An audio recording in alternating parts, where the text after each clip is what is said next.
White magic வந்து எந்த ரிலீஜனா வேணா இருக்கட்டும், மத குருக்களுக்கு என்ன வேணும் ஒரு இன்னைக்கு இருக்கக்கூடிய மிக பெரும் மத குருக்களுக்கு எவ்வளவு லட்சம் ஃபாலோயர்ஸ் இருக்காங்க, எவ்வளவு பேர் அவங்களுக்கு ஃபேன்ஸா இருக்காங்க, இல்ல எவ்வளவு பேர் அவங்க சொல்றத ஃபாலோ பண்றாங்க அப்படிங்கிறது வந்து தெரியும்.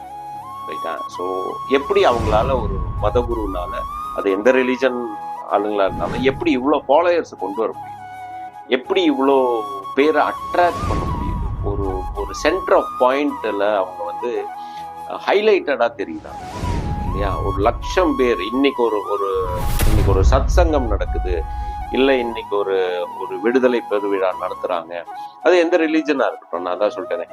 இப்போ அந்த மாதிரியான நடக்கும்போது எப்படி அவ்வளோ பேரை கேதர் பண்ண முடியுது? ஒரு ஒத்த ஆளுக்காக அத்தனை பேர் எப்படி வர்றாங்க?